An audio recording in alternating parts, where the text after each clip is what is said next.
Ann Moore's eyes were red, raw, and all but cried out in mid-February 1997. For 3 long days, she had feared the worst. When she was born, she was given last rites and wasn't expected to live. It's just something you never expect, normal pregnancy, and then it just blows you away. Meg Moore made it home from the hospital, but born with cerebral palsy, uncertainty remained. And at the time, my husband was going through chemo, so he was dying of cancer, so it was kind of a double whammy. Meg and her 2 big brothers, Brian and Sean, would lose their father, Terry, in January of 1999.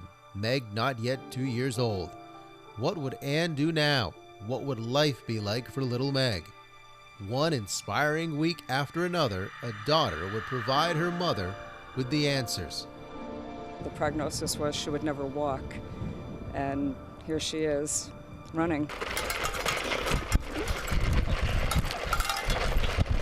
My mom has supported me through everything, including track and cross country. Without her support, I would never be where I am today. It's really awkward. Yeah, I would think. Family and close friends communicate with Meg clearly. She speaks to the rest of the world through a voice box. Her words as articulate as any high school sophomore you'll meet. Practice is fun because we can see each other gradually improve and work towards a goal. Of course, we like to have fun and crack the occasional joke. The meets are really exciting, and it takes team spirit and teamwork to succeed, and Pomperog definitely has that. Her whole team gets around her, it's all one big family as it seems, so it's good, it's heartwarming. Double. That's a double high five. Soccer was the sport Meg started with, but running is the sport she has hit her stride with.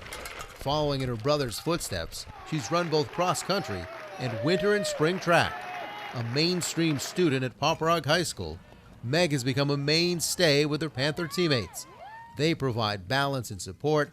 She reminds us that life calls for balance and perspective.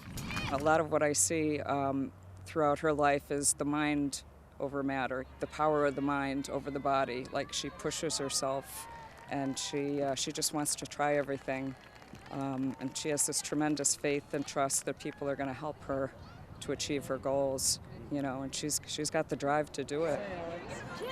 Like any runner, I'm always challenging myself to improve my time and distance. My coaches inspire me every day, and when they cheer me on, I'm convinced I go faster. When I'm holding the side of her walker and we're coming through and I hear that cowbell going, it just gives you the chills.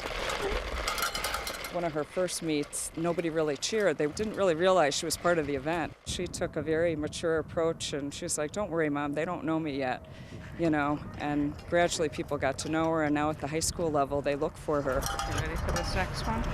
Best of all for Meg Moore is the truth that she is yet to become her best self. She plans an adult life as a writer and a runner, just as her inspired brother Sean plans a career in physical therapy.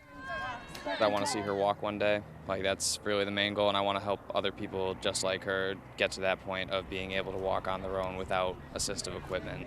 That's what I really look forward to.